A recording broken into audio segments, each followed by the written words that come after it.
LoveLine is meant for an adult audience. LoveLine is meant for an adult audience. LoveLine may contain sexually oriented content. LoveLine may contain sexually oriented content. Listener discretion is advised. Listener discretion is advised. LoveLine.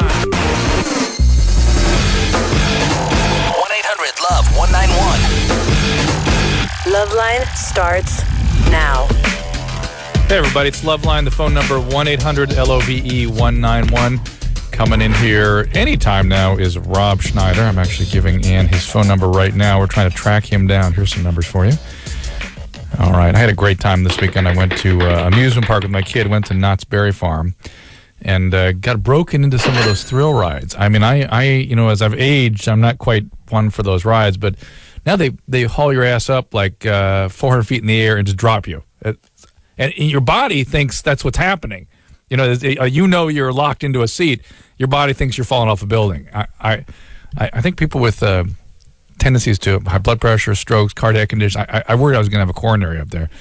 And now they've invented a thing. They have a huge swing. They have a giant swing they sit you in. It goes about 85 miles an hour, about 6 stories in the air. Pansy! No, but yeah, I know, but still. Listen, what I don't like is the corkscrew stuff and the loop-to-loop things. I can't tolerate that stuff. You like that? Yeah, okay. Well, Rick likes that. Drew, you like that? I know, I hate all that stuff, but how long do you think it'll be before they're all outlawed by the lawyers? It's sort of surprising that it hasn't been. You know what I mean? There's some stuff I wouldn't even go on. My kids just love these rides, and Knott's just loaded with this stuff now. I figure if they get away with it this far, they're probably going to keep getting away with it. You know what I mean? Because people kind of look around and go, well, so far no one's died at this park. Or whatever park, they're fill in the blank. And it's... I guess a mark of distinction if no one has actually died at your theme park. It shows how safe things are, given that people are falling off buildings and going 85 miles an hour. How many people have died at Mickey's house? Who's Mickey's house? Like Disneyland. McDonald? Oh, I'm sure. Yeah, plenty. I think like 4 or 5 people just in the last 10 years. Right, given just the number of people that move through these parks, it's amazing that more stuff doesn't happen. I mean, just forget the fact that they're all going 85 miles an hour up 12 stories in the air.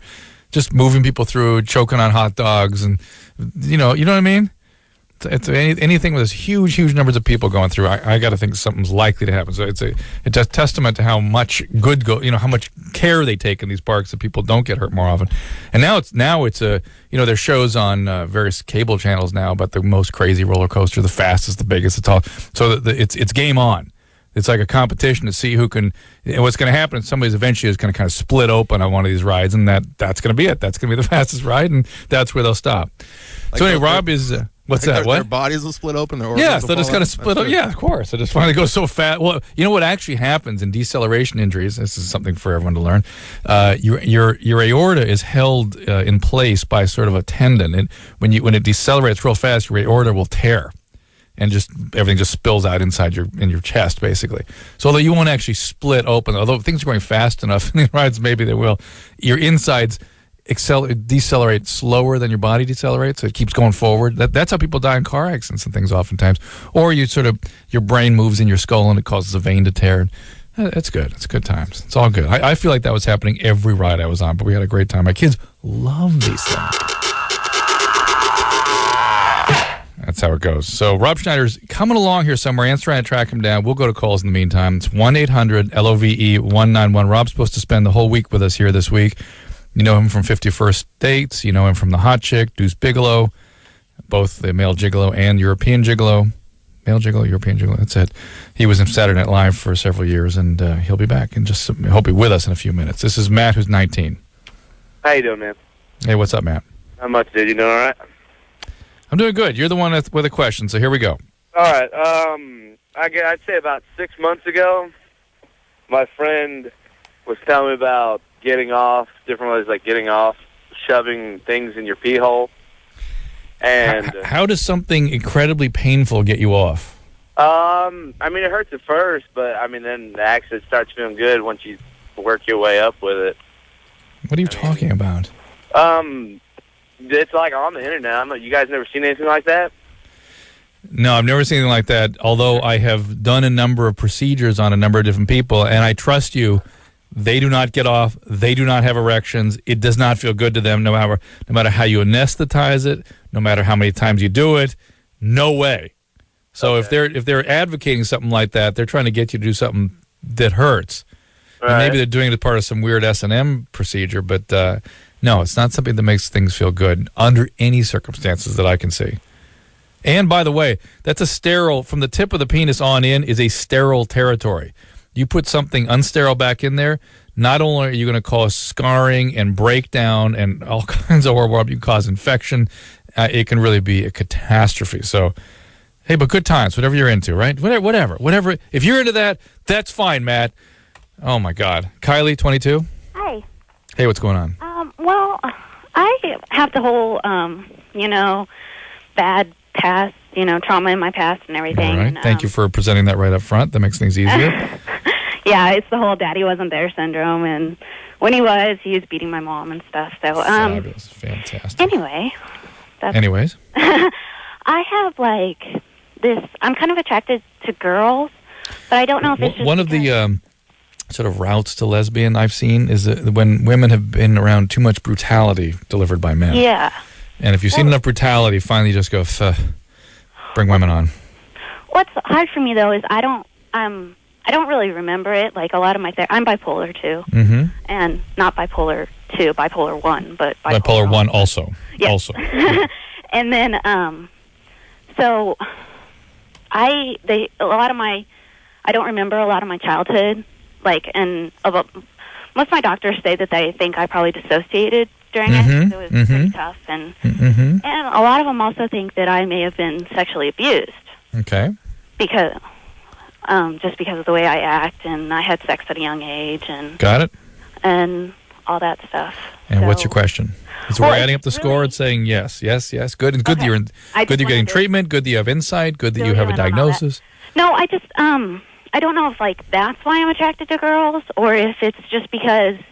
Well, it's hard to know. Does it make a difference? Does it matter? I don't know, because I'm attracted to guys too, and I just don't know how to go about.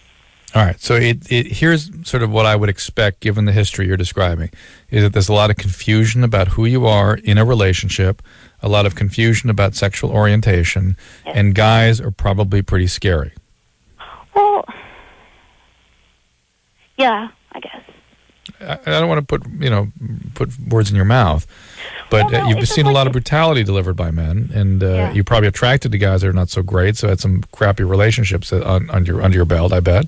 Yeah. All right, and so men just don't look terribly appealing, even though they look very exciting. They've been a pain. Why can't you just find like an effeminate guy? Is that you, Anderson? Yeah, why can't you? You be an effeminate guy? No, not me. No. Like a guy out there, like maybe like a Matt. Well, for some reason I am attracted to one of my gay friends' boyfriends. Yeah, right. That makes perfect sense, right? Yeah, well, that's a better form of the male, right? He's not so threatening. He's not so aggressive. Yeah, he's nice. He's everything that's good about a woman and a guy. Except he doesn't like you. He's not into women. So it's in a way it's a perfect solution to your problem. The unattainable guy that's nice. Yeah. But that's not good. That's not the way to have a real relationship. Like, will I, if I do decide to be a lesbian or whatever? Yeah. I don't. Not that it's necessarily a choice. I don't really know. Will I, like, eventually? Well, I don't know. Is it like I'm being a fake lesbian and eventually I'll like grow out of it, or? I would just yes, it makes good sense. Kylie, just consider yourself kind of confused right now. Okay, until you kind of get to the point where you feel connected to another person, comfortable with a person, attracted to that person, whether that's a male or female. When you want a relationship with that person, that's when you should be in the relationship. Now, with all this confusion and identity confusion, the real risk is that you're going to be attracted to people that are basically a reaction to how you're feeling about relationships. In other words, you're either going to be wanting somebody who's unattainable, like your gay friend, or somebody who's exciting and abusive because dad was abusive, and that sort of becomes the model for attraction in your adult life. That's what you have to watch out for. Not so much about your identity as much as who you're going to be attracted to. So really what you need to find is somebody who's not too exciting, somebody you are attracted to, at least moderately. And it sounds to me like you're gay by default, that men are sort of scary and been abusive, and you've seen all the brutality delivered by men, and probably made some bad choices with men. So you're sort of pushed over the other direction, and you're confused. I don't know. I would be very slow and very careful to pick a partner in a relationship. Take it easy. Work with your therapist. It's good that you're in treatment. You're taking your medications. Go slow. Mike, 31. Hello, how you doing? Hey, good. What's up? Not much. I got a question about hemorrhoids. What's the procedure for that anyway? Because from what I hear, they set you up as if, I guess, you're going to have a baby or something, and they cut your rear end or something like that. And from what I hear, it's really painful, too. It's worse than giving birth. Mike, what prompted this question? Because I have a problem. And you just thought to call LoveLine, ask a hemorrhoid question? It's a good time. It's all right. It's fine. I'm not really sure who to talk to. All right. How about your doctor? Yeah. Well, I've... Oh, yeah, there's that. I don't know. It's a little bit embarrassing, that's all. Oh, but national radio program, no problem. Okay, I understand. Okay. All right, so have you tried anything else for these hemorrhoids? Are they recurrent problems? Are they multiple? Do they bleed? What's happening? It hurts, if I pass gas or if I go to the bathroom. You're having just this one episode right now? Well, I've had it for a little while, and actually my dad had it when he was younger, and he had it fixed, and I had it when I was a bit younger. All right, here's the deal. If this is hemorrhoids, which you don't know because you can't tell, you have to have a doctor examine it. There can also be fissures and fistulas and abscesses and all kinds of other things that can feel just like hemorrhoids, okay? So you don't know if that... And hemorrhoid, so people understand, they're basically congested veins down around the anus, and they look like little polyps kind of poking out there. And if they are recurrent, if they are bad, particularly if they bleed, they can band them, or ultimately they can cut them out. Generally, we try not to do that because it does hurt like hell. You'll never believe how many things you do include movement in that area of your body. Every time you chew food, every time you move around, it is excruciating. So we try to avoid that procedure. So in your case, Mike, you got to see a doctor to get a diagnosis, first of all, and then there are all kinds of other things you can do to sort of get these under control other than a surgery or procedure. You might want to try Anusol cream over the counter for the first line of defense. Here's Kevin, who's 18. Hey. Kevin, what's going on? Nothing. How's it going? We're good. We're going to have Rob Schneider in here in about 10 minutes. He's on his way. Okay. Yeah. Oh, yeah. That's precisely how he's coming in. What's up? Nothing. I heard you can push on your perineum while you're having an orgasm, and it'll cause the semen to go into your bladder. True. This is true? Yep. And what does it do? Goes into your bladder. If you push, the perineum is as Adam used to say, it's the part between Scrotumberg and Anusville. Right. The taint. You push there, you learn the right spot, and it sort of redirects the flow back up towards the bladder during an orgasm. Not the healthiest thing you can do, right? I mean, things that need to come out of your body generally designed to kind of come out. Uh-huh. And you cause a lot of irritation, and even, again, you could cause stricturing in the urethra, that sort of thing. But people do it. I've talked to people on this show that do it routinely. The motivation to do it is what I find rather bizarre. The motivation generally is sort of thrown under the umbrella of cleanliness. Uh-huh. Like, really, it's that big a deal to pick up some Kleenex for you guys? No, it's not a big deal. I have no real desire to do it. I was just really out of curiosity. Well, there you go. It's possible. Well, thank you very much for your advice. Well, I didn't give you I'm not sure I gave you advice. Let's talk to Jim, who's 23. Jim? Hello? Jim? Drew. Jim. What's up, man? I'm a big fan. Thank you. What's going on? I got a small question. I've been with this girl for about 4 years. I met her when I was 19. She was my first love. Gave her my virginity, all that. Anyways, I noticed once she first became sexually active, when she climaxed, she would urinate a little bit.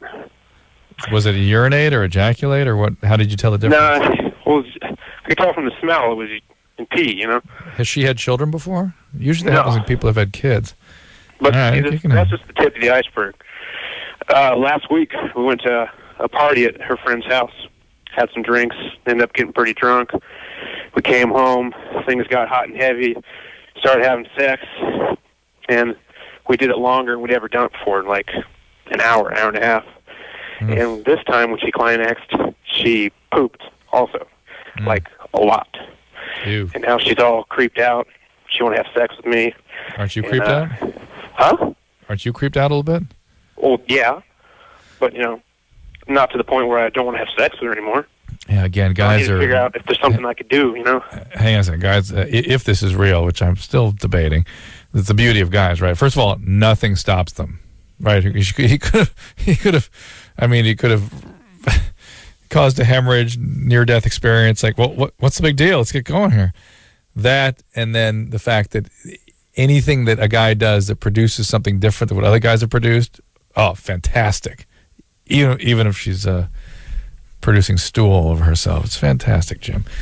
And now, do you want to help me understand what it is? Do you think maybe it was because of the alcohol, or is it like a diagnosed problem? Is this like something? No, I mean, no, it does not happen to a lot of women. But also, you may have been going so long that you actually caused her pain or discomfort, or I mean, an hour and a half for some women is excruciating. Yeah. Well, she said she didn't feel anything. She said she couldn't even feel it coming out. It just kind of was. Yeah, but you may have sort of anesthetized the whole area there by traumatizing it. That's a. You know what I mean? I don't know. I don't know if this is bogus. I don't know if it's not. But I don't quite see where there's a question here. So, other than giving her a little time to kind of feel better about things and maybe pay attention to that, I mean, there's no question. So it has to be kind of bogus. Steve, 22. Hey, what's going on? Steve. Actually, I was calling. I have a slight addiction to. Well, it's not slight. I can't really call it that. But I have an addiction to Ritalin and Adderall. Previously, back in, I mean. There was a time where I was also addicted to, other amphetaminic drugs, cocaine, methamphetamines, anything with methylene in it. Well, look, you're addicted to stimulants. You're a stimulant addict. What's the question? Well, I mean, is this really doing any?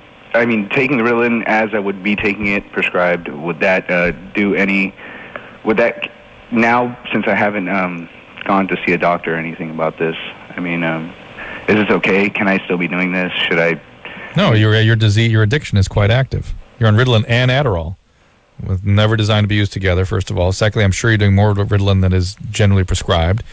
Right. And even if you're not doing that way all the time, you're maintaining it and then kind of boosting it up once in a while above to get high. You're an addict. You're a drug addict. You're a stimulant addict, and you're on maintenance here with the Ritalin and the Adderall. What's the plan? Oh, I mean, I don't have insurance at this point in time. I'm not able to go see a doctor. Is there anyone I could go see? I mean, yeah, there are county-funded beds around town. You have to go in and get detoxed, and you spend some time in a program and get sober. It's not going to stop by itself. It's not. And by the way, you're in medicines that are sort of less dangerous than the pure amphetamines. But the amphetamines will do damage over time. They're one of the drugs that causes something called excitotoxicity, which is basically overstimulating to the brain to the point that the brain's own chemicals get loose in the cells. They're normally in little vesicles, little packets called vesicles, and they break loose inside the cell and form free radicals and destroy the cells. So we see with stimulant addicts lots of memory problems, lots of mood disturbances, and this is for the most part permanent because of brain destruction. So here we are, you're 22, you know you've been strung out on stimulants, you're strung out again, get a county-funded bed, call around 12-step meetings, go to a 12-step meeting, ask around where there are places you can go. There, Salvation Army, go out to Santa Monica to Claire Foundation. They will take in anybody, anytime. Let me talk to Steve again. Steve, Santa Monica Claire Foundation, all right? All right, thank you. It's on Pico, just above Lincoln, just east of Lincoln, all right? Thank you so much. All right, go there. Good luck now. Bye. All righty. Here is Jennifer's 27. Jennifer. Yes. What's up? My question is, when I have sex, I've been sexually active since I was about 18, and probably about 10 times I have sex, I have like a horrible, horrible throbbing pain, like in and around like my anus area and like maybe my cervix, I'm not really sure, and it happens for like about an hour. Wow. And I don't really know, I don't know if that's just something that comes with having sex when hard or, if it's natural or because girls are always saying how they're sore, if that's part of it or... I think you're describing... I can't even sit down, Ooh, does it feel kind of visceral, like you're nauseated? Yes, it's like everything, and it's like a throbbing, horrible, horrible pain. I'm sorry. It's a little funny, though. There's really a couple possibilities here. Okay. Generally, pain that doesn't have a specific cause is called proctalgia fugax, and it's an old term for it's nothing. Basically, they didn't know what was going on, so they gave it a fancy name. Oh, okay. Generally, in my experience, this kind of pain in men or women, men get it too, is a spasm of the pubococcygeus muscle, which is a muscle that goes from the vagina to the anus, and it's a deep muscle. It's the one that people work out with the Kegel exercises. Right. And it can go into a spasm that can really feel kind of visceral and uncomfortable. Wow. The other thing, you have to ask yourself, why is this happening? Right. That's what needs to be investigated. You need a careful pelvic exam. Do you have some endometrial infection, lining of the uterus infection, or tubal infection, or abscess, or something else? Because things fluid, like when there's inflammation or when the ovarian cyst rupture, can track down towards the anus there and cause all kinds of funny symptoms. Right. So, if it's just the muscle thing, though, is there something I can do?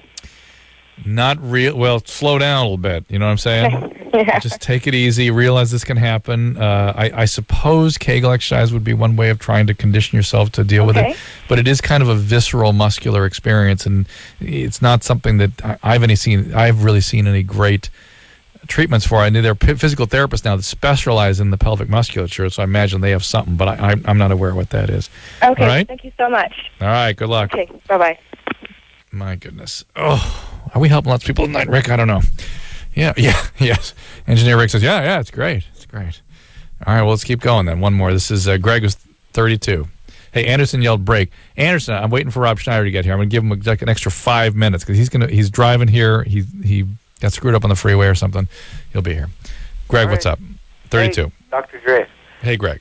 I was mountain biking about a year ago, and I wiped out and crushed my scrotum. Yeah. And that hurt for about an hour. And I went home, and I was fine. About 2 weeks later, I noticed I have a third ball. Okay? I have a hard, lumpy mass in there. So I go to the doctor and get a radiologist to look at it. And you got an ultrasound? Yeah, an ultrasound. Okay. And she said it wasn't serious because it was just like a hydrocele or a varicocele. Right, which is just a swollen cyst, basically. Yeah. Those are very common in guys your age. Really? Yeah. Okay. I wouldn't do anything with that. Really? Because it hurts me. Well, they can put a needle in it and see if it, drain it and see if it goes away. It sounds like fun, huh? It's good times, right? Okay. I wouldn't necessarily want that done. Are you sure it hurts you, or just thinking about it, obsessing about it hurts you? Well, both. Yeah, these are usually nothing. And, they can be associated with inflammation down there. You might just try an anti-inflammatory like Motrin for 4 or 5 days. Yeah, the doctor gave me that when Vioxx was still around. That would have been good. Gave me that, and then they canceled it like a week later. So. Well, you can just try plain old over-the-counter Advil for a week or so, but it's usually not a big deal. You saw a urologist? No, I haven't. That'd be the one next step to do, is see a urologist to make sure that there's not something from a specialist point of view that should be done, okay? Yeah, I really want to get it lanced, though. Just because you're obsessing. Listen, I am obsessing. I am. Most guys get one of these eventually, something like this. They're just cysts that form in the testes. They're exceedingly common. You're imagining it's from the trauma, which it could be. It may have already just been there. Yeah, the radiologist said that. Yeah, and so these are not a big deal. It's not like it's going to keep growing, though sometimes they do. All right. All right, well, go see a urologist, all right? Thank you very much. All right, Greg. Yeah, we're helping people tonight. Rob Schneider will be our guest any minute. You know him from Deuce Bigalow, most recently Deuce Bigalow, European Gigolo, out on DVD, Tuesday, November 29th. Our phone number is 1-800-LOVE-191. We're taking lots of calls tonight, and I'll just keep blowing through calls by myself until Rob gets here. So we'll be back right after this. Yep, LoveLine will be back. Glad to hear it. LoveLine will be right back. Right, it's LoveLine, 1-800-LOVE-191, and as promised, yes, Rob Schneider. Let me just say right now, I'm a little late. I'll be honest with you. Really? This is late? Dr. Dry, I want to apologize to you and the listeners, but I got to honestly say an hour and a half of me is worth more than 2 hours Adam Carolla. Absolutely, and Rob, especially this late, not early, not 3-4 years ago, but now. Now, yes, the modern Rob. Yeah, the hungry Adam Carolla is gone. So I'm hungrier than Adam Carolla. You're still one of our favorite guests. That last show you and I did together was one of my all-time favorites. Oh, thanks. That was a great one. I had a fun time. So we're gonna do a whole week of this together. I'm ready. Let's go. That's gonna be fun. I'm excited. LoveLine listeners, prepare yourself. We got a week, baby. Now Let's you have do it. what do you have coming out on DVD? European Gigolo's coming out. Yeah, European Gigolo at the end of the month, and but I'm just excited about this. I mean, Then you have honestly, I'm gonna get I you got off bench this. warmers. You Okay. got bench warmers coming up when? Yeah, bench warmers with John Heater, Napoleon Dynamite, and then with also the great David Spade, John Lovitz. Adam Sandler wrote it. It's his best script, I think. When's that coming out?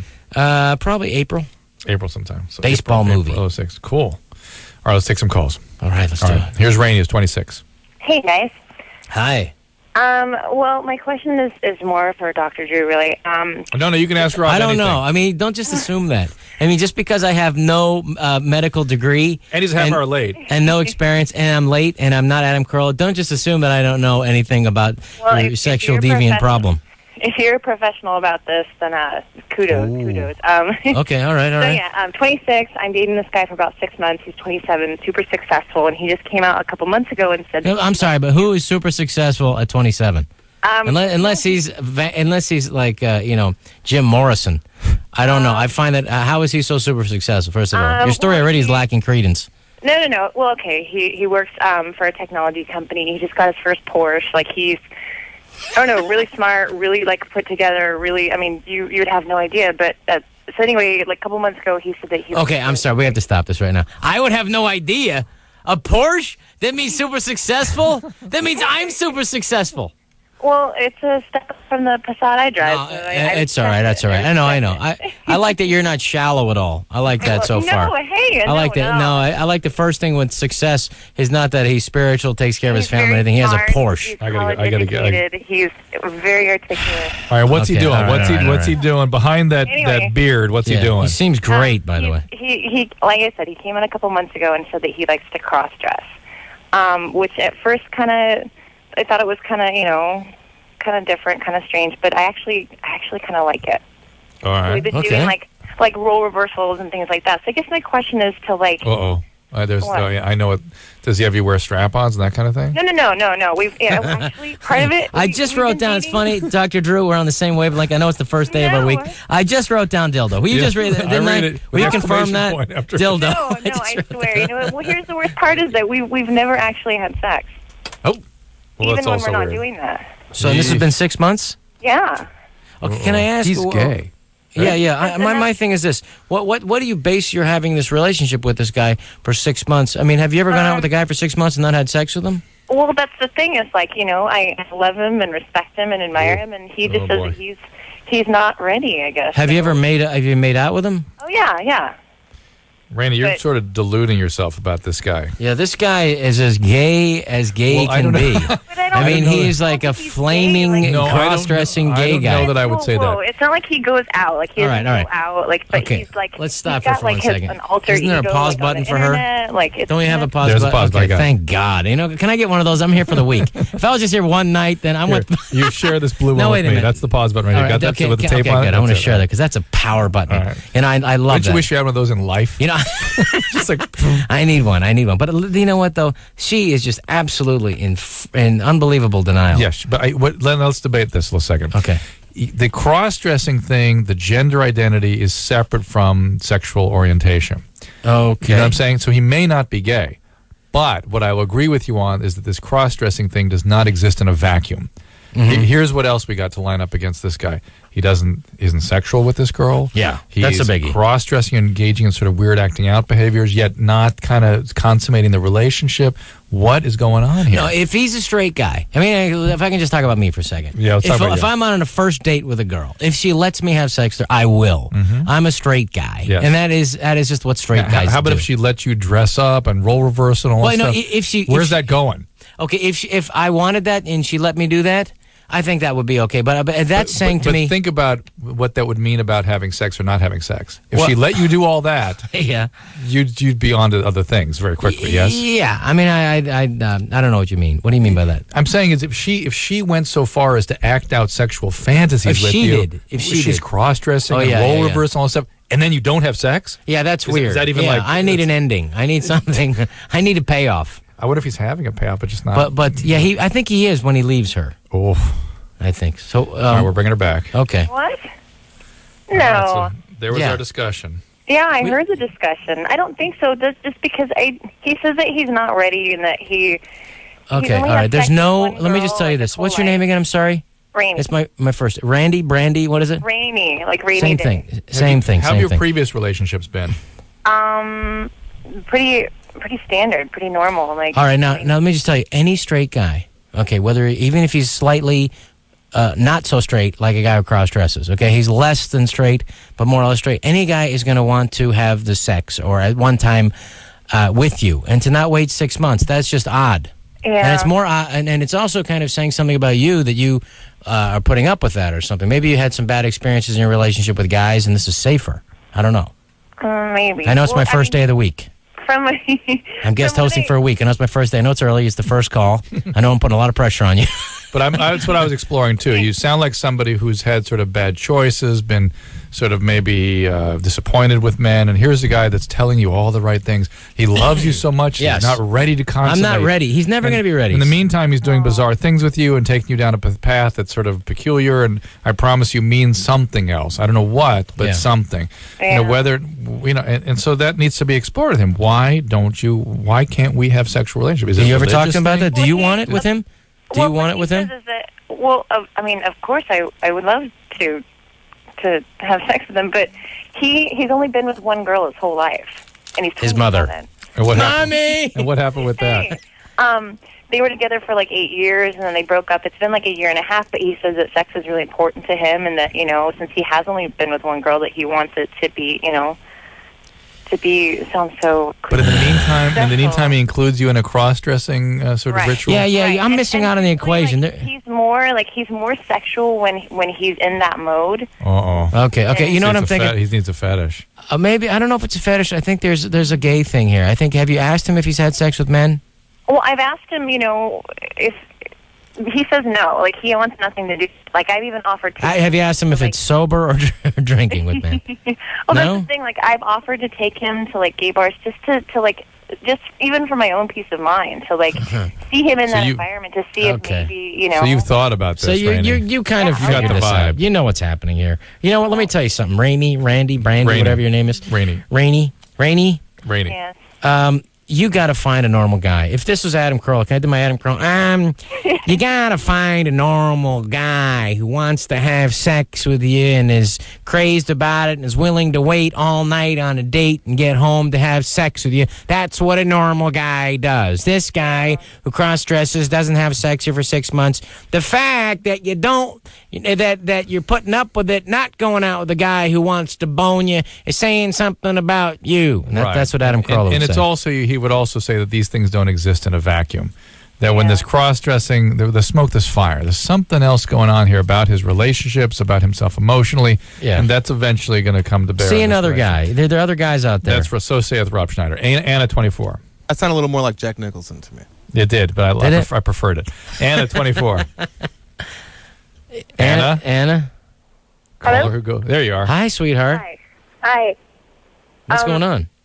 I feel self-conscious about the tightness of my vagina, or rather the looseness. Have you had children? The looseness? Wait a minute. The tightness? Oh, I'm saying, so you don't feel you're tight enough? Yeah. And you've never had a baby? No. Well, I don't think there's any such thing. So what makes you assume that it's not as tight as you want it to be? I guess because of the length of time that it takes my partner to get off. Anna, that has nothing to do with it. You're fat. Each guy has his own clock. Some guys it's about 30 seconds. Some guys it's about 30 minutes. No, it's not taking 2 hours, is it? No, you're the first. No. So you're the first one who's complained about like he takes too long. Oh no, we get that all the time. You do get that? Oh yeah, they don't. This whole notion that women want guys to go forever. Most women 10 minutes max. Okay. And here's the deal. What we have heard complaints about is too much lubrication. Oh, it's so moist that you don't feel anything. That's never a problem. I don't know what guy's complaining about that unless he's the cross-dresser going out with that rainy girl. I'm sorry. So so you're thinking that there's something wrong with you? Well, sometimes it's the case of too much lubrication, and sometimes it just seems like there's too much space there. And are you sleeping with an 80-year-old guy? I mean, does the guy have a small penis? No. Well, I mean, there have been one or two with small penises, but that hasn't been the vast majority. Rob, back me up on this. What we call a woman does not have a baby. Yeah. Called nulliparous, we call that. They've not had a baby. Do you think there could be such a thing as a vagina that's not tight enough? Impossible in the history of humanity. I think that's probably correct. So I would say that don't worry about that. I think there can be too much lubrication, and there can be guys that take a long time to go. You know what also could be a good thing there, little Miss 24? Anna. Anna from 24. I got to start writing this stuff down. Anna, you guys should, have a little more foreplay. Don't just go right for that. Do you guys have some foreplay? You enjoy that? Yes. Yeah? Totally. I mean, how long is the duration there? It really doesn't depend on how much foreplay there is. Sometimes there's a lot, sometimes there isn't. Well, maybe the foreplay needs to be directed to his genitalia. You know what I'm saying? Sometimes, yeah. No, I like to throw in the word bitch, too, when I say that. Sometimes you got to direct that bitch. Get that attention where it's needed. You know what I'm saying? You got to show the man some respect. I do that too. All right. Anna, let me tell you what. I would put this. Declare it not a problem. Yeah, I would put this as a quality problem, not a real problem. Like, this is a good problem that you guys will work out because you love each other and blah, blah, blah. Just have him tell him to be more, tell him to take care of himself a little bit before you get tell going. him to, froth it and get it going good, and then come see me. Right. Get it in the car on the way up there in the driveway, get working on it, and then come in to see me. Guys have a certain responsibility to take care of their own sort of momentum, whether it's too fast or too slow, whatever it is. They need to kind of work it out themselves, you know what I mean? And if you love the guy, and if you're into him, then you guys kind of work something out. But this is not a real problem. Brian, 28. Trust me. Brian, 28. Let's hear from a guy. I just wanted to see what they could do for fishers. Fishers? Yeah. What can we do for fishers? I'm sorry. Are you calling a fishing show? This is the LoveLine. What do you need help with there? I got fishers. Anal fissures. Correct. Do you have like irritable, inflammatory bowel disease? I don't know. I just been told that I had it. You don't have Crohn's disease or ulcerative colitis, anything like that? No. I was told by a doctor that I did, and I understand you have them. I'm trying to understand why you have them. Well, my our listeners and your co-host what these fissures are right now. Oh, fissures are. Let me just put them on hold. Put them on hold. Use the blue button. I use the blue button for the first time. Well done. First show. Brian, you should mark of distinction, Brian. You may have fissures, but you were the first man to be put on hold by Rob Schneider. Time. Okay. 1-800-LOVE-191. Fissures are basically like you can get cracks in the corner of your mouth kind of thing, but these are deep, infected, inflamed crevices in the anal area. Got it? Okay, I'm with you now. Okay, so Brian, how'd you get these things? My girlfriend used a dildo on me. One time, and you got recurrent fissures after that? Or you had fissures immediately after that, and that was that? Immediately after. Wouldn't it heal up? Liar, whore, and you know it.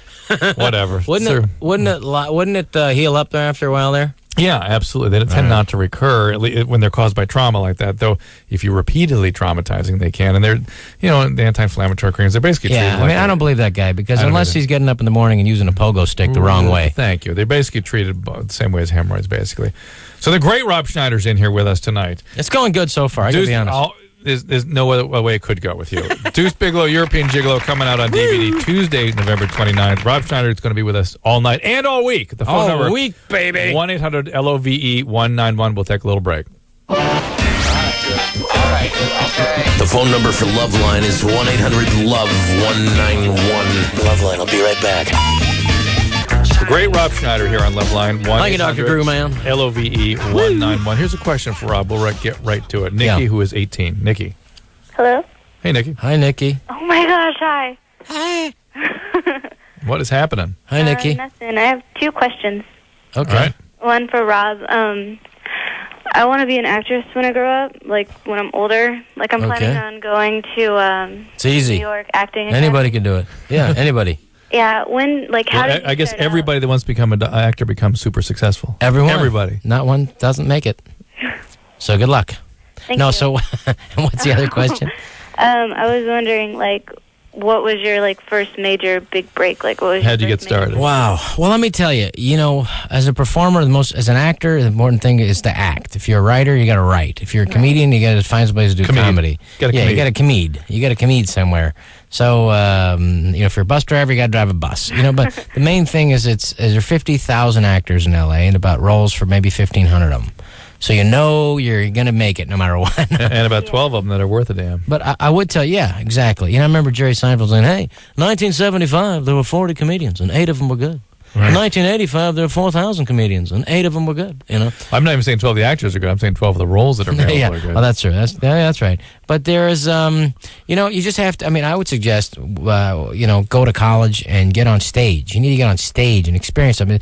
Nothing's going to happen between now and 4 years. So let me ask get this. in there. Wouldn't you advise people to get a very thorough education first for 2 reasons? One is you really can't play smart.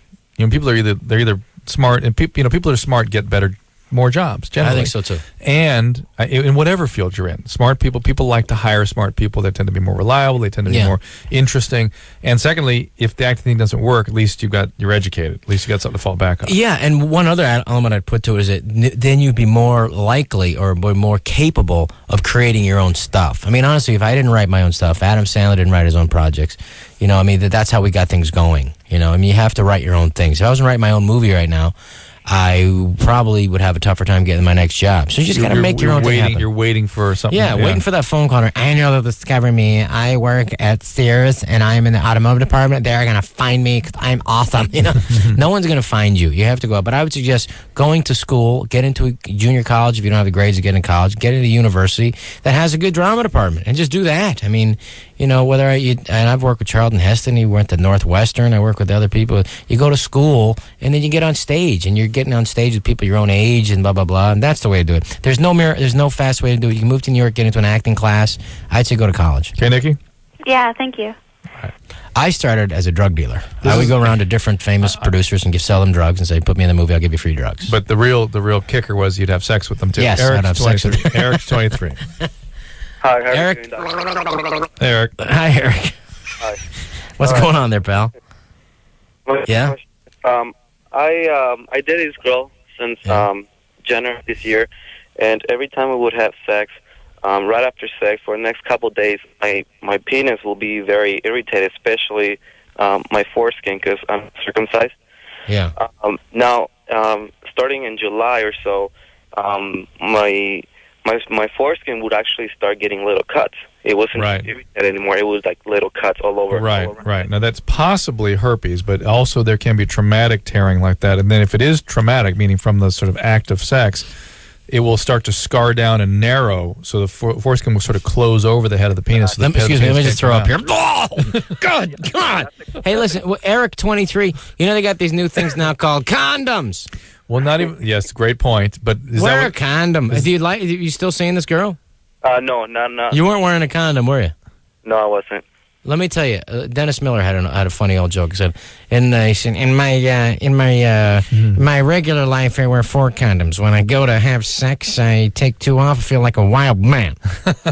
So wear a condom, and that sounds like you could have could be herpes. Something. Could be herpes. But secondly, are you getting that scarring and you could have gotten vitamin H? Yeah, right now, just like you said, for a while I couldn't even peel the skin, but now. All the wounds are gone and everything, but now I have scar tissue around the foreskin. Right, so it narrows it, so it's hard to get the head of the penis out. No, I don't have that problem anymore.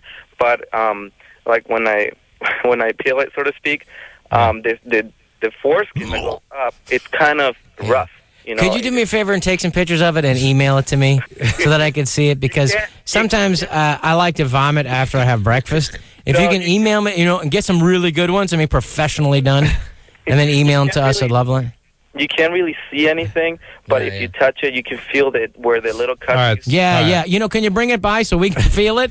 All right, here's the deal, Eric. That's a common reason that people get circumcisions as adults, is that having the foreskin there can eventually cause scarring and narrow. It's called stenosis, and it really can tear further and scar further. Eric, you can actually have it removed and then keep it and make it part of your wallet. Or bury it in the backyard. Yeah, you can have a ceremony with all your friends and say, "This is a piece of my penis. I'm getting rid of it." Right. You can have a getting rid of a piece of my penis party. I've had one. And let me just, you can actually have that thing removed, but it sounds to me like you got something else there, doesn't it? Some celebrity was telling me they had a breast. No, it's stenosis, and it's why a lot of people, men, get. You're right. It does. You don't have to convert either. Now, here's it could have been herpes that started all this, but maybe not. It's just a traumatic thing that can happen. It's a common reason why men need to get circumcision as adults. And it's a reason, yet another reason why circumcision should be done earlier in life, because there's all kinds of things that happen that are unnecessary. It's been well shown now it can reduce the risk of HPV, reduce the risk of cervical cancer in women just having had a circumcision. I don't remember, we had some celebrity up here who said that his kid had a bris and they buried the foreskin outside and the dog dug it up and brought it back in during the party. Wow. Nice. I wish I could remember who that was. That's a good one. All right, during the break, I'll ask Ann about that. We'll find out. But go get that thing taken off. Keep it. All right. Rob Schneider's our guest in here tonight. He's with us all week. From 50 First Dates, all the Deuce Bigalow films. Are there more Deuce Bigalow films coming? I'm going to go skip to part 4. I'm going to skip 3. I can't wait. The last one did good, yes? The last one, yeah. We're doing all right. The video's going to come out. Hopefully DVD, all right. Make some money, pay off the house, you know what I mean? And we'll be back after this. We'll be right back. We'll be right back.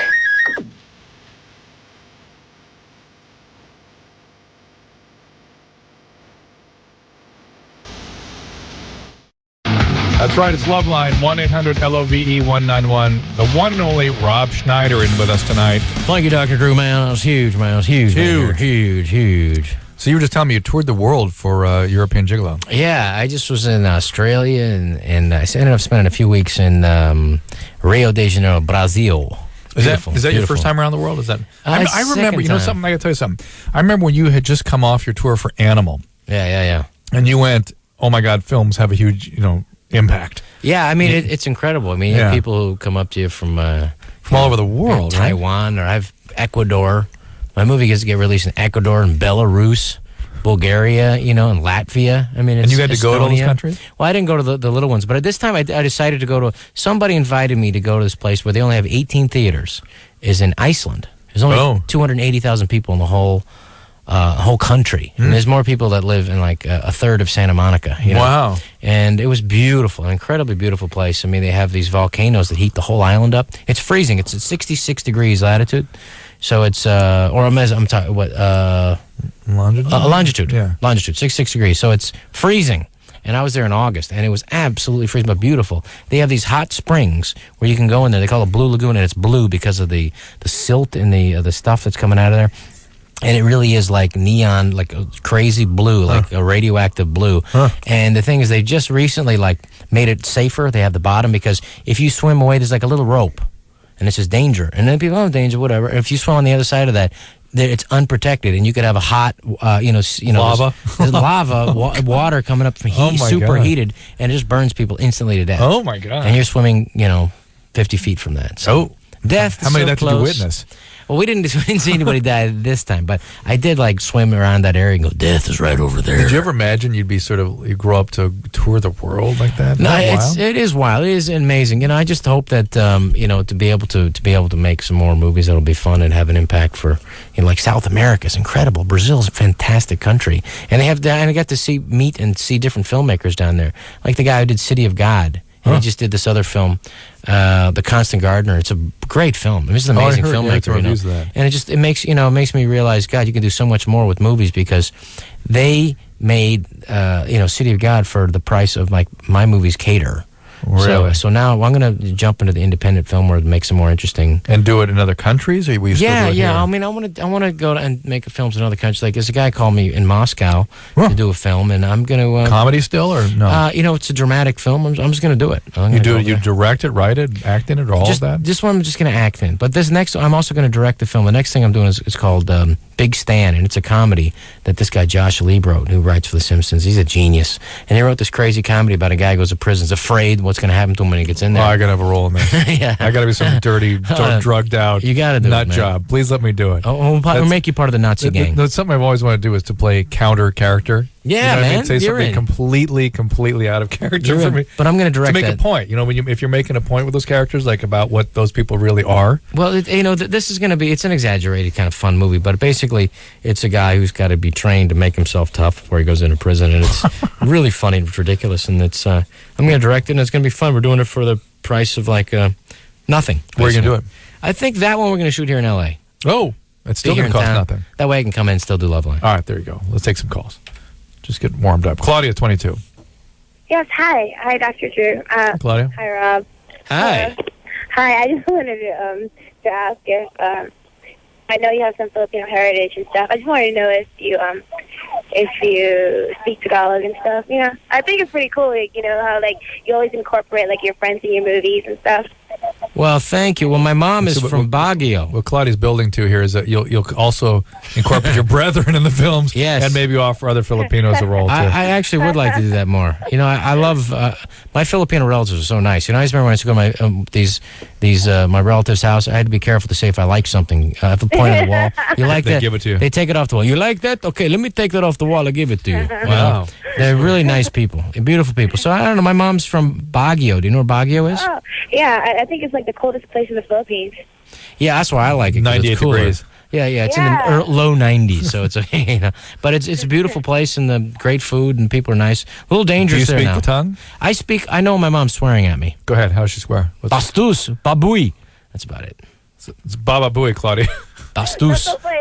That means pig, like rude pig or something. Yeah, yeah, nasty pig. That's funny. Bad well, pig. I just wanted to say you're really cool. Like, thank you. Salamat. Yeah. Oh, thank you. I don't get starstruck, but you know, I think you and Adam Sandler are like the most hilarious guys on the planet.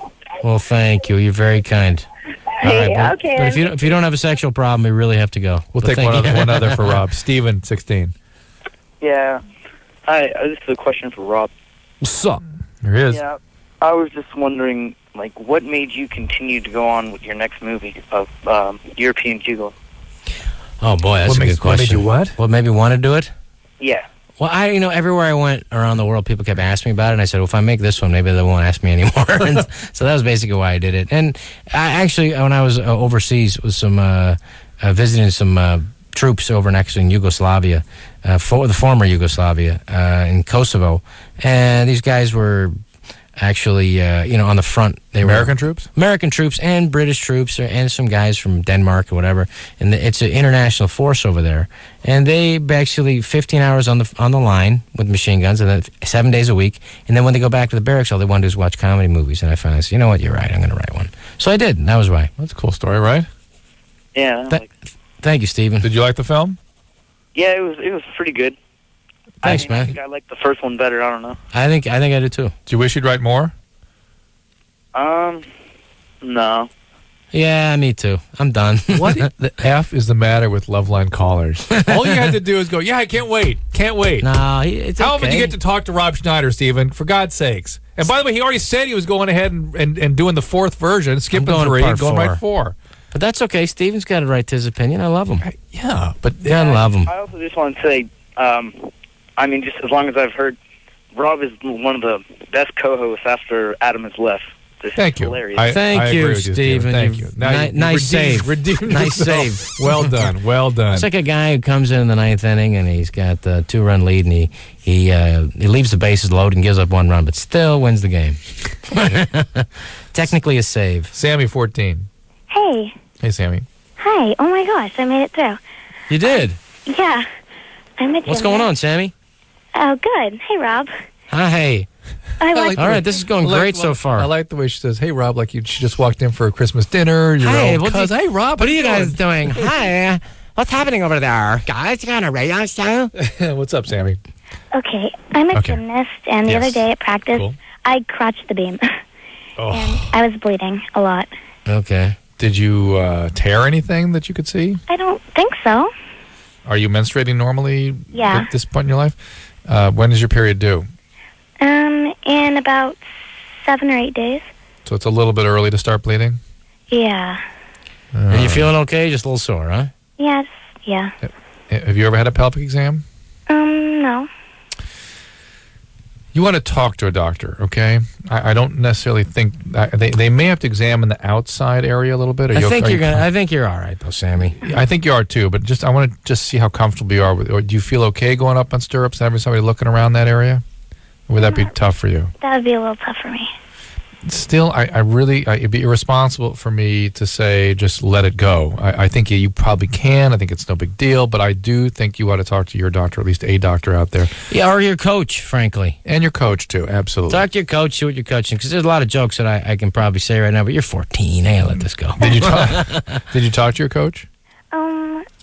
No. Why don't we agree we agree that's where you're going to go first, all right? Let's talk to your coach. And let me tell you one other suggestion. Okay, go. You live with your mom? Yeah. Okay, I'll go to your mom. Tell her too. Wake her up. But I would tell the coach too, because God knows they have experience with this. Yeah, stuff, absolutely. Because you're not the first person that's ever done that. Right. There we go. So you're gonna be all right, I think. But talk to your coach. Talk to your mom. Wake her up. Brendan, 25. Dr. Drew, how you doing today? We're good. What's happening? Did you crash the beam? Great, Rob Schneider. Hello, sir. Dr. Here for all your gymnastic injury problems. What did your gymnastic accident? What happened? I used to live up the street from you, Dr. Drew. I used to live on... Hey, yeah, whoa, don't give it away. Well, no, in Pasadena? Yeah, I used to live on Marengo Drive, and I saw you a couple of times, like, down the street, and I was like, oh, wow, it's Dr. Drew. So That's where I live. Yeah, and, Rob, I served you twice at El Cholo in Pasadena. I've served your table twice. It was you and your wife. Last time I served you guys was like... Yeah. Who cares? I like El Cholo. I like El Cholo. El Cholo's good, man. It's good. It's actually, I can't go there that often because I'd have to continue to get bigger pants. I know, me too. You know, I'm at the end of my fat pants. But what's that? Is it machaca? What's the thing? Eggs and meat? Huevos con machaca. Yeah, that's good. That's good there. Yeah. I love honestly, the guacamole is really good there because they make it right in front of you. We want to prove to you how fresh this is. We're going to make it in your lap. We're going to make it on your wife's hair. What's that, Anderson? That's the place that invented nachos. Yeah. Really? Is that true? You got to come by again, Rob. I mean, it's great. You're a lot of I will. Rob and I'll come together. We're coming together. We're having a meeting there. I'm sober these days, so I'm trying to be sober. So, not that I'm an alcoholic. Yeah, buddy. I have a question. Yeah. Okay. In about 10 days, it's going to be the year marking of my fiance passing away. She passed away last year on the 23rd of November. From what? And she was killed in a car accident. She was visiting family, and I'm pretty much like the pain subsided, but it still kind of bothers me to this day. Oh my God! Yes. Yeah. I was wondering, as a doctor, I've been seeing a therapist who has an MFCC license. Yes. But how long would you know is the time frame for me to completely? I can't say. Well, let me tell you. How long were you guys together? 5 years. All right. I'm just gonna throw something out at you. All right. Throw something at me.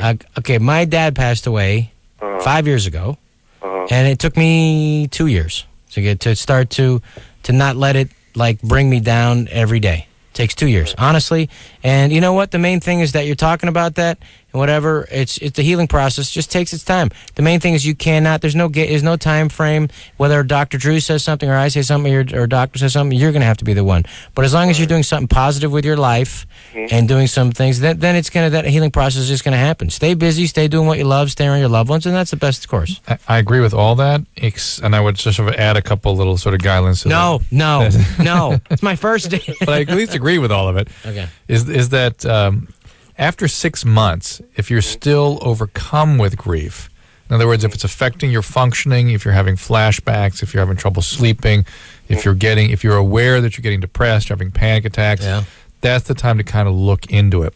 But in fact, you may wake up every day with a pit in your stomach, as Rob is saying, for 2 years. That can happen. I mean, and some people who have spouses of 20 and 30 years who die, don't ever get over it. Yeah, that's true. It never completely goes away.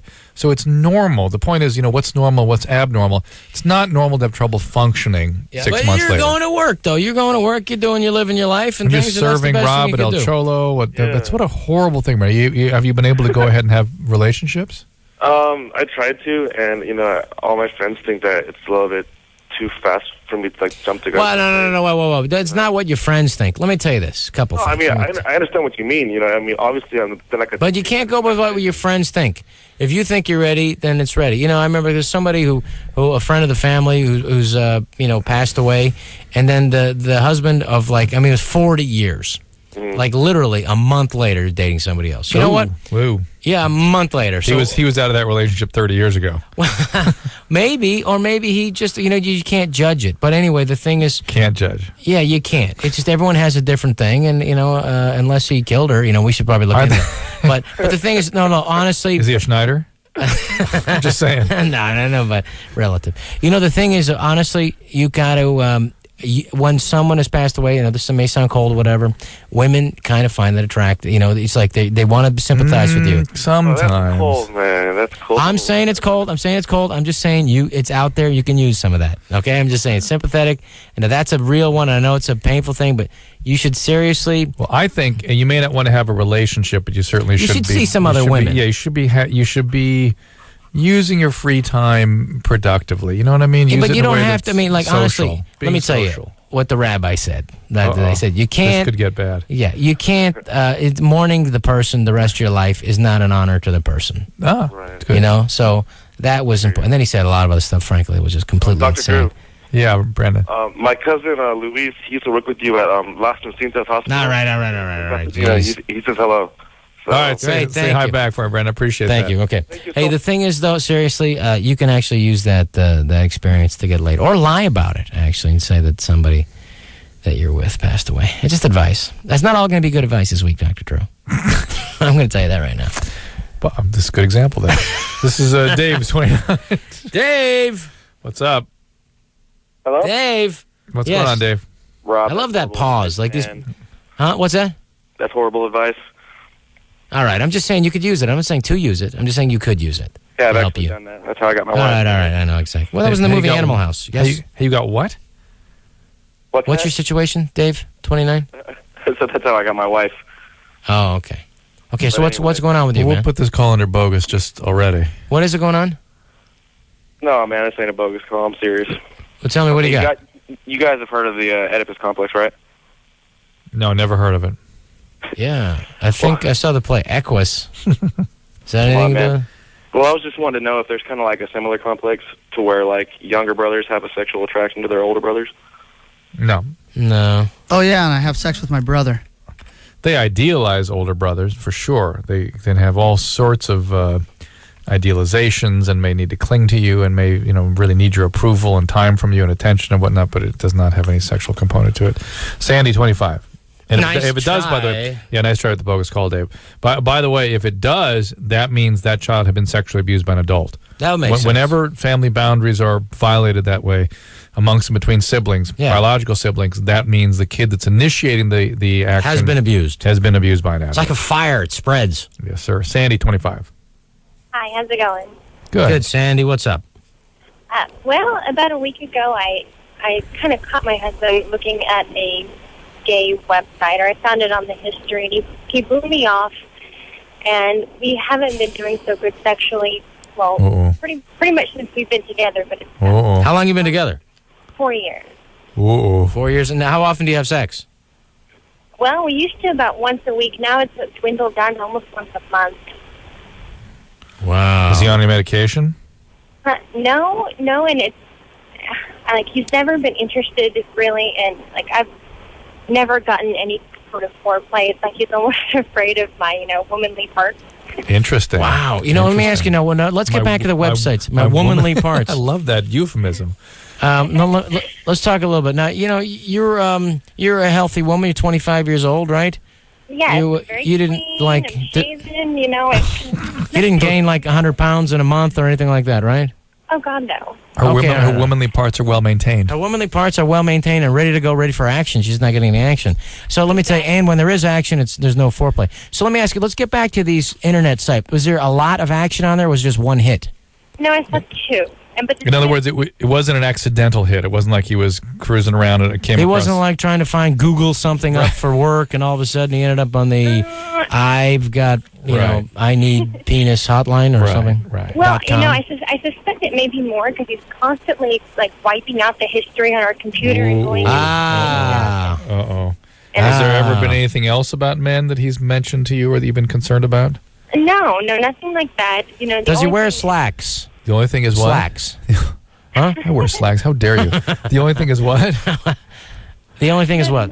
The only thing is, just his disinterest in, me sexually is the only other thing that concerns me. Is Has he had other girlfriends before you? None serious. I was the longest ever. Has he had other male friends before you? You know what I'm saying? Not that I know of. Did you ever ask him? Did you talk to him about it? Yeah, I asked And him, does he get angry and denial about it? no, he kind of laughs and, says it's crazy. What are you talking about, Sandy? What do you mean? I don't like penis. What are you talking about? I'm looking because I'm curious. That's all. I don't know what your deal is. What's wrong with you? Oh, my God. The next thing you know, you're going to say I'm gay. I just like to look at other men's penises because I'm curious.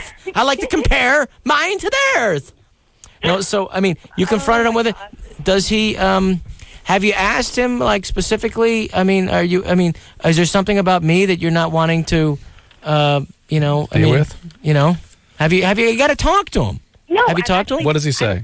I've tried to say that several times and tell him, I'm unsatisfied. I haven't. Oh, that's good. So you said that. Thank God. What does he say? Did you say you haven't had an orgasm in a year? Almost 2 years. No, oh, my God. No, don't you? No, not with him. With myself. By yourself? But not with him. Okay. I understand. Good, good. Wow. It's bad times. That's not good. No, I've tried to use. You deserve more than that, especially since you're, half of your household income is going towards, pornography, pink cheeks. he needs to step up to his husbandly duties. Well, let me tell you. Have you guys talked about going to a counselor? I looked up. I found a good sex therapist, and he said, "Well, I hope they charge you less for one person because I'm not going." All right. Okay. Oh boy, that's bad. All right. Well, you know what? It's really he is not into this relationship anymore. You know what? They're married. I know you're married. Do you guys have kids? One, yes. He's a year and a half. Oh, man, that just made the exit a lot more complicated. Let me tell you, Sandy, you're 25. Yes. You take care of yourself below the waist. I appreciate that. We like that. You are still a young woman. You got a young kid. That's complicated. But let me tell you, you're in a relationship where you're not getting anything out of. Is he at least there for you emotionally? Do you guys do you talk to him about your work and what you're going through and blah, blah, blah? Do you guys have a really close friendship, or is that gone too? No, yeah, we're like best friends. Oof. It's just sexually, that's not a good sign. There. All right, okay. So it sounds like you guys are going to have a really good friendship when he goes and comes out of the closet and starts sleeping with men that he meets on the gay internet site. Yeah, here's the thing about straight men and gay images. Yeah. They can't look at them. Right. A straight man. No, you're right. A straight man has this kind of crazy visceral reaction. And you know what? I can look at porno, but it has to have a woman there. There has to be, right. In fact, what's interesting is I was involved in a study down at Emory University where they did functional MRI scans on men and women looking at images. On images fast, right? Yeah, well, not too fast, but enough to sort of see what your brain does with them. So there's neutral images, there's images of nude men, nude women, and then hardcore sexual images. Yeah. All the straight men, and they only had straight men in there. When you put the hardcore gay image, not even hardcore gay, just nude men up there. The men, and I went in the scanner myself. You have this huge biological threat response, right? Yeah, and I can tell you, looking at those images, I had nothing consciously. Like they recoil in fear. But I got to tell you, I consciously I looked at them and went, whatever, nothing, no big deal. But you're more exposed to it than the normal person. But my brain lit up like a Christmas tree as threat. Right, yeah. And so this is even beneath consciousness, this stuff goes on. Yeah, it's primal. And so and so when you have straight men looking at gay sexual images, they get this sort of recoiling. Whereas Sandy's husband wants to have it as a screensaver. Seek it out. He wants to, you know what? And that text to go, can you go back to that one, please? I just want to look at it. Just I'm curious. Can I have it on my screensaver? Can you email it to me? And I will posit that there is no such thing for men. Yeah. As gay curious. Yeah, it doesn't, unless they're bisexual, which is no such thing because they're gay. They're bye-bye to heterosexuals, what that is. It's bye-bye. Yeah, it's not bye, it's bye-bye. No, but Sandy, you're young, you sound nice, you sound like you got your stuff together. Well, here's the deal. Get some professional help. And if he refuses, then you got to leave. Well, go by yourself first. And you may end up leaving, but I hope not on behalf of your child. It's much better for him if you don't. Well, if you guys can maybe work it out, but I'm saying you're young enough, you can start a whole other life. Rob wants to date you, Sandy. What he's saying is Rob wants to date you. He's gay. He's never going to work out. Let's put the cards on the table. He's not working out. You're in. You're in. Rob's in. He's out. She takes care of herself below. I respect that. Rob Schneider's our guest. You know him from everything. which I make the list here. We've got Big Daddy, Little Nicky, Mr. Deeds, The Water Boy. Thank you. Let's that's see, nice. Saturday Night Live. Now, you guys, I've done the show now. My kids love Hot Chick, by the way. Oh, do they? Oh, thank you. It's a sweet Hot movie. It's it's actually discovering. It's actually it's their funny as websites hell on it. because I've not only have I seen it, but I've listened to it about 16 times as I'm driving. It's a sweet movie. There's nothing wrong in it. It's a sweet little movie. But I'll tell you, since I've been on the show, it has a already, good message. Yes, it does. It's about I wrote that for my 13-year-old daughter. Good for basically to say, there's a great part of the movie where it says you don't need a guy to make you feel good about your beautiful and beautiful about yourself. Yes. And that women have kind of young women respond to that. Because it's a lie. No, that's your first night on the show, and I should already be offered to take over for Adam Carolla. Oh. They should just offer me the show. I'm kind of insulted they haven't. Well, guess what? It's a work day tomorrow. You never know when it might come through. Let's see what happens tomorrow. But this is the going brass good, will be in. All right, the phone number is 1-800-LOVE-191. Rob Schneider is a guest. Give him a call. We'll be right back. LoveLine will be right back. Be right back.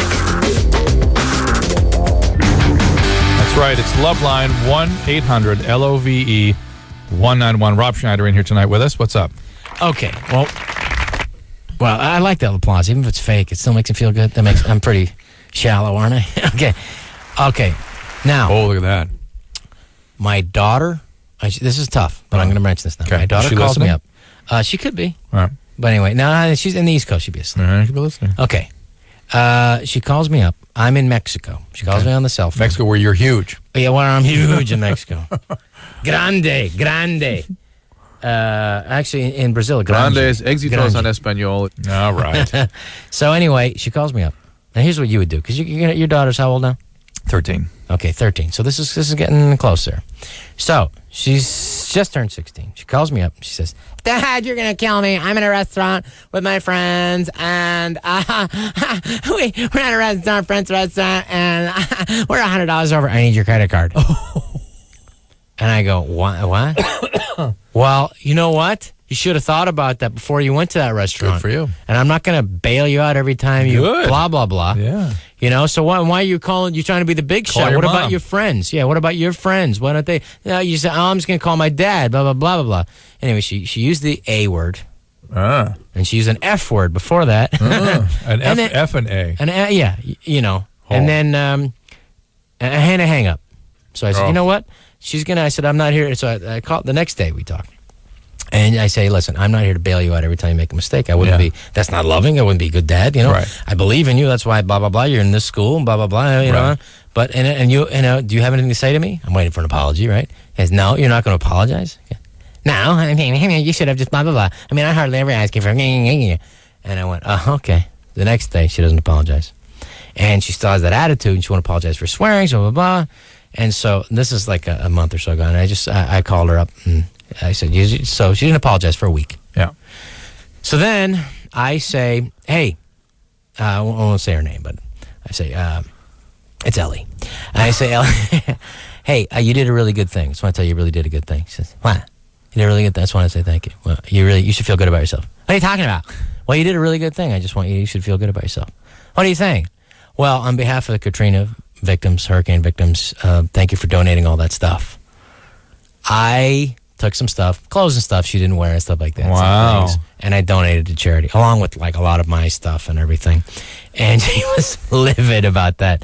But I think, I don't know. I think that's a very good thing. I wasn't 100% sure. I didn't give everything, but they say that the behaviorists say that the best way to shape behavior is to withdraw a positive.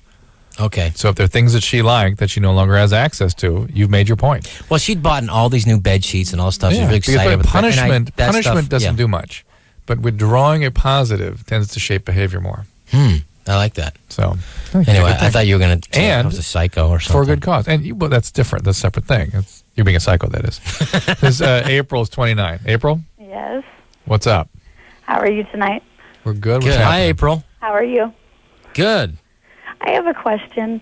My boyfriend and I, we have a great sex life, and we can go for like 3-4 hours at a time. Sometimes that's not longer. A great sex life. That's a aerobic exercise. Yeah, 3-4 hours. It's also a disability. I mean, like, how are you going to work? Yeah. Oh, trust me. How are you going to watch TV? I have a hard time walking when we're done. Oh, that's great. Yeah. Okay. Well, good. You're young. How old are you? I'm 29. Sounds a little bit of. When I was 29, I used to go for 5-7 minutes. So you're in good shape. So what's your issue? The thing is at when we hit that 3-4 hour mark, even longer, he still hasn't had an orgasm at that point. And I have had 4. Well, how much blow is he doing? Yeah, he's doing something. He's, no guy is going to have sex. Does he do drugs? No. Is he taking Viagra? No. No. Cialis? And he has he doesn't take anything. And he has no orgasm during that Is he whole wearing? Is he wearing a latex clean the kitchen glove over his wiener? No. We've been together for 3 years. And, okay, so that's unusual. Is he trying to and just can't do it? Sometimes he doesn't, and we're like going, well, why don't you? And what does he say? And he doesn't say anything other than we're both hot and sweaty, and I figured, it's just from the heat and stuff. But, I'm sitting there going, well, that kind of makes me feel bad that you're not getting yours, but I'm getting mine. And so I was like, what's your question? What can I do? Well, some guys have difficulty orgasming in any situation. Yeah. And that, those guys have some issues oftentimes. But more often than not, this is something biological / pharmacological, meaning he's doing something you don't know it. Yeah, and stop making faces, that aren't attractive. Like, ew, get rid of that face. No, when you're I don't having make sex with faces. them. I actually. Maybe that would help. You actually what? Because I like looking at him. Yeah. This isn't even that too. Maybe. And do you want to go for 3 hours? Is that sounds a bit much? It's so painful you can't walk afterwards. You could rent one of my movies. And 2 of them. Yeah. Why do that? It's not an all the time thing. All right. It's the whole, And those are what we call sequential orgasms. Those aren't really multiple orgasms so much. Yeah, I feel bad because by the end he hasn't at all. Yeah, well, all we're telling you is there's a reason for that, and he's not telling you what it is. It could be something chemical thing, but let me tell you something. It's if a guy wants to, he's going to, and don't make it your problem, all your problem. Don't feel bad. Again, he should take care of his own business. That is true, and there's something up with him. Like there's something that feels pharmacological going on here. Whether he's on steroids and can't, or he's he could be. Is he a muscly guy? That's true. He could be doing steroids. Yeah. Is he a super muscly guy? He's got a pretty good athletic build. Is he bodybuilder? Is he bodybuilder? No, he's a truck driver, so he's on the road a lot. Oh, so that's speed. That's speed, that's April. Perfect. Yeah, speed makes it so you can't orgasm. He may not even think it's speed. But did you ever ask him if he takes any speed? He can't. He has random drug tests. Yeah, why does he have random drug tests? There's stuff company policy. There's stuff you can take that it doesn't show up on those stuff. These guys figure that out. This now it starts to fit together. Speed makes it so you can't have an orgasm. But let me tell you, there's also caffeine pills that they don't even care about. You can take all the caffeine pills you want. That can cause difficulty as well. All right, here is Jeremy, 17. Hey, what's up? Ooh, 17. That's a tough 17. That's a hard 17, baby. I have military school flashbacks, dreams. And like what happened there? What are you thinking about? Like say I got in trouble there, like you get beat or like get locked in a box or like thrown I don't know, you get beat. How old were you? I was 15. And you were in this country? Yeah. And they're allowed to beat kids? Well, they didn't know about it. This place got in trouble many times. Oh, wow. Why don't you give us the name of it so everyone can be on alert? What's the name of the place? It was Bethel Baptist Boys Academy in Mississippi. Bethel Baptist? I'm going to look it up and see if I can get my kid to go there. If you look it up, there's like 17 torture reports there. Wow. Bethel Baptist? Yeah. Military school? Yeah. Now, where do you live right now? I'm in Orange County, California. Okay, so what were your parents thinking sending you out to Bethel Baptist Military School in Mississippi? So you got into problems in high school and in your high school, right? Yeah, a lot of drugs and stuff like that. Okay, so they wanted to send you to a place where you can have a lot of discipline because that would help fix you out, right? Which always makes the situation worse. They thought it was a good Christian environment. Yeah. Well, how are you doing now? I'm doing good. Are you back you're back in Orange County? Yeah. So when you told your parents that you were getting this situation, how did they respond? They're pretty sad, pretty pissed. And they took you out of it? No, this is after. Okay, so you didn't talk to them right away? How long were you in that situation? For 1 year? 9 months. 9 months, okay. Awful. What was the worst thing that happened to you in there? Was there any sexual abuse? No. Just physical abuse. No. Okay. Well, it's normal to have post-traumatic stress after things like that, to have bad dreams, to have night terrors, to have intrusive images of all that, to have panic attacks and anxiety, even some depression. So that's, I mean, you may want to see a doctor about that, maybe of University of California at Irvine. Yeah, Jeremy, can I tell you the good news? What? You're out of there and you're talking about it. So you're already like a millionth of the way to deal with this problem. Are you still doing drugs? Well, I smoke pot and drink once in a while. Yeah, that's my concern. Once in a while, the pot's every day. When you get PTSD and you're an addict, it tends to accelerate the drug use. Yeah.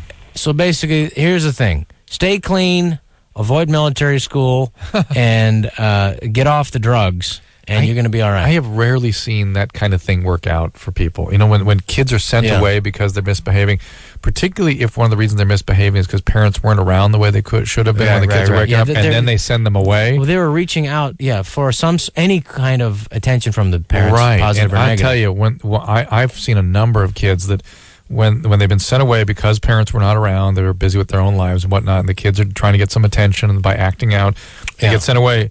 Man, they count the minutes till they get back, and then they accelerate their drug use like crazy. Wow, to get back at parents. So they harm themselves to get back at their parents. Mike, 21. Hi. Yeah. So, sorry, I'm a little nervous. You should be. You're on with Rob Schneider. He's You should be very nervous. Very scary guy to talk to. I had a huge sequel out this summer. Be very nervous. Mike, 21. Benchwarmer's coming out in April. Doesn't sound like yeah. Anyway, when you start the sentence off with yeah, that's a drug problem. Now, what's going on, Mike, 21?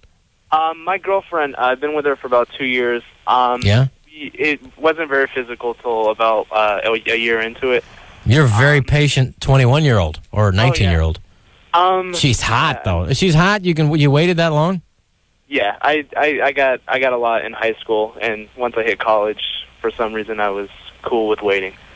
So you were non-virgin. You were making out and you were doing okay with other chicks while you're waiting for this girl. No. Before in high school, and then in college, met this one and waited it out. Oh, you waited out with this one? You weren't with other girls with this girl? I know it's hard to believe, Rob. Hey, I'm sorry. I can't deal with it. My experiences are different. Sometimes I can't help but take my experiences away from the situation. But go ahead, Mike. So what's the deal?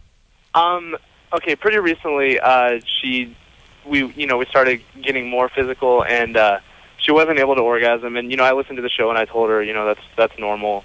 It is. Might not for a long time. Well, not only that though, you've got to do oral sex properly. Do you do the oral sex, Mike? Yes, and you. No, Mike, not yes, and do you do the oral sex for a long time? I do the oral sex. Okay. You do the oral sex, and that didn't work until she suggested blindfolding her. And yeah, she's mentioned being Are you severely burned? She's mentioned what? What? Bondage, being tied up, stuff like that. Well, go ahead. I'm sorry. Go ahead. I was going to say, if it's bondage light, just sort of meaning in order to feel sexual, I need to feel out of control, like you're in command of things. But let me drop the bomb. That's kind of a common thing, is that women, some women, when they feel sort of ashamed of their sexual side, can't feel sexual if they're expressing it. They have to be like out of control. Do you have like? Let me ask you something. When you guys are fooling around, is there a spotlight on her face? Are you videotaping this? Are there other people in the room? I mean, is she embarrassed? I mean, have you done it completely in the dark? Is that or she's just turned on by bondage? I guess it's just turned on by bondage. All right, let me drop a bomb here, pal. Mike 21. Now, as soon as a girl would say to me, "Tie me up," the first thing I go to is, "Oh, she's done this before. I'm with a whore. She likes to be tied up and done crazy things, and she's done it with somebody else." And that freaks me out. I mean, is that you're pretty crossing your mind? Liberated young man, Rob. No, it doesn't bother me. But that means she's done it with somebody else. Does that freak you out at all, Mike? Is that where we're going? Seriously? I'm pretty certain she's never had a boyfriend before. No girl wants to be tied up as in the bondage. If she just says, "You know what, just tie me up bondage," she's done that before. Mike, in the recesses of your mind, you have to admit that that's what's happening. She's done this before. Well, my concern was that maybe it had been done to her. That okay, all right. Okay, now wait a minute, Mike. Those are the two possibilities. One is that she had been rendered powerless at some other time in her life, whether by physical abuse or sexual abuse. So is this a whereby feeling powerlessness becomes sort of a way that feels attractive and sexual to her? Is what she's used to, or it sounds more like, though, if she's had that, then I would, my thing is, I think she would, unless she's trying to regain her power in some weird way that I don't understand. Well, no, people that are traumatized are attracted to the traumatic experiences in a sexual way in adult life. And I've heard you say that on the show. And that's not something that's understandable. It's not something that's easy you can't make sense of that. It's just how humans are wired. Or she's done it with somebody. She's done it with somebody else, and she wants to do it again, and you feel weird about it. Or she feels very bad about being sexual at all, and the only way she can be sexual again is if she's unable to be, she's like, I can only feel he took over. I don't know completely out of my woman, control.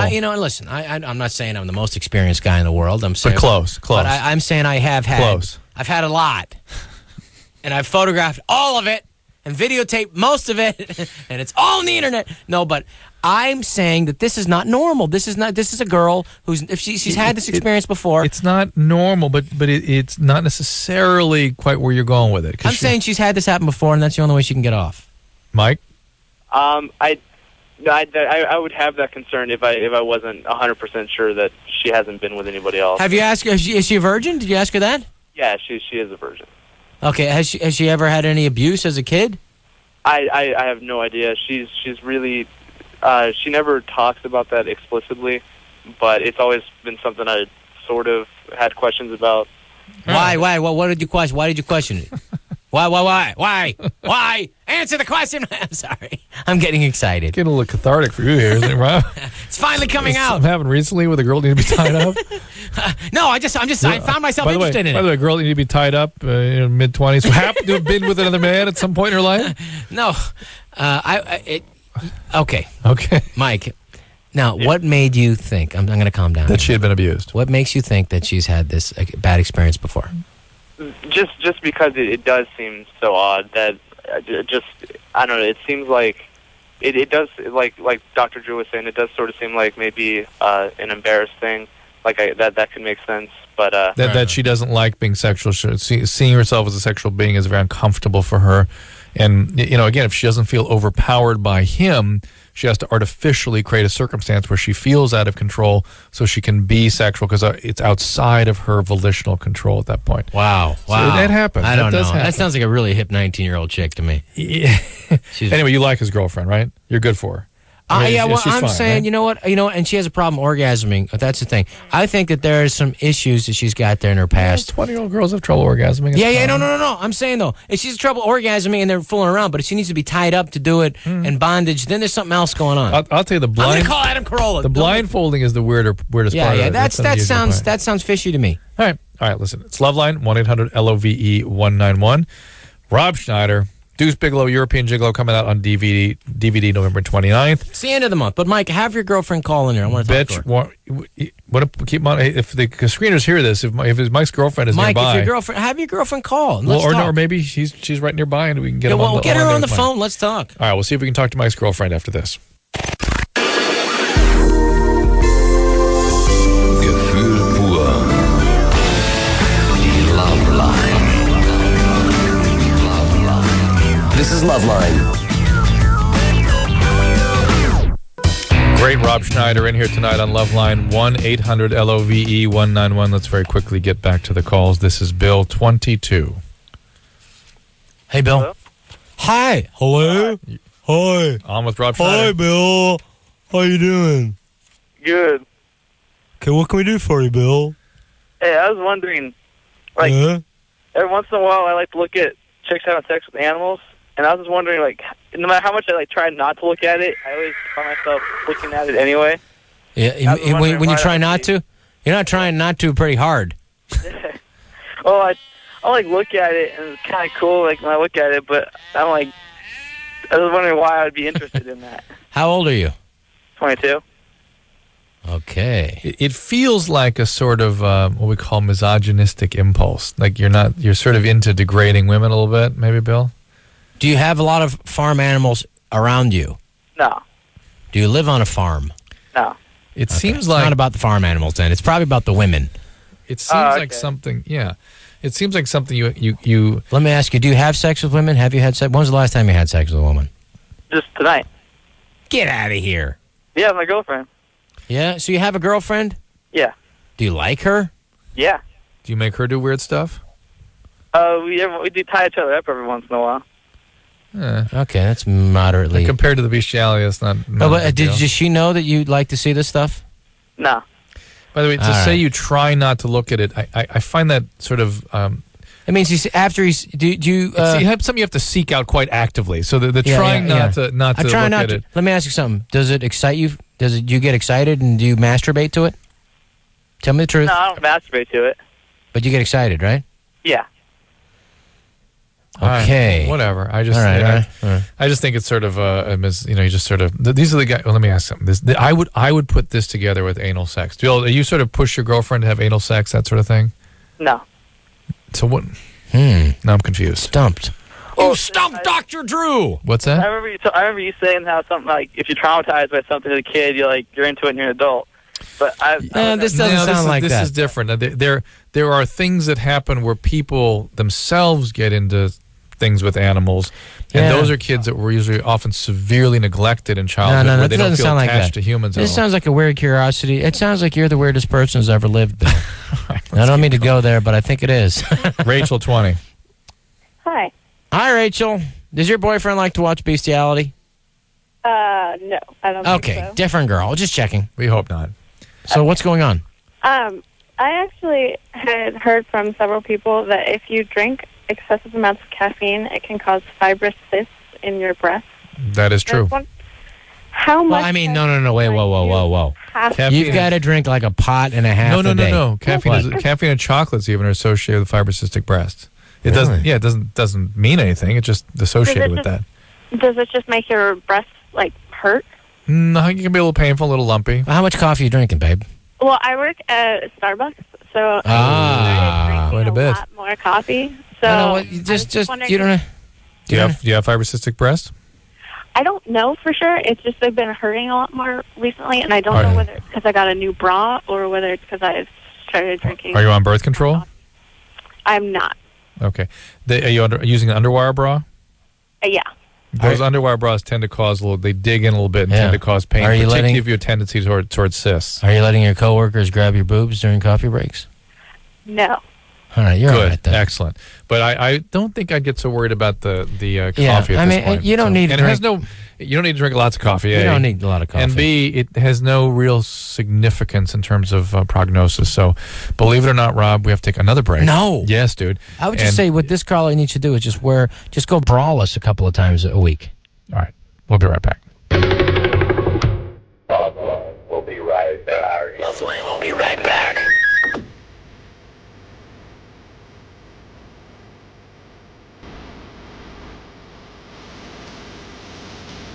Well, Dr. Drew, I want to thank you for having me on. I think that was a good first night of the week. Yeah, for a first outing, I think there's better things ahead. I think so. You don't want to peak early. No, you don't want to peak early. I'll give you my critique tomorrow night. Maybe the way home, we'll talk it over. Let's do that. And, until then, I appreciate you coming out all this week. It's a pleasure having you. This show for me went in about 3 milliseconds. Well, we're going to do it again tomorrow, which is a great sign of a good show, and we will do it again tomorrow night. So please give us a call at 1-800-LOVE-191. And until that time, this is Dr. Drew on behalf of Rob Schneider saying mahalo. The next thing you know, you're going to say I'm gay. I just like to look at other men's penises because I'm curious. I like to compare mine to theirs. This has been LoveLine. LoveLine. The opinions expressed on this show are not necessarily those of the staff, management, sponsors, or this station. The producer for LoveLine is Annie Golden. LoveLine is a presentation of Westwood One Entertainment.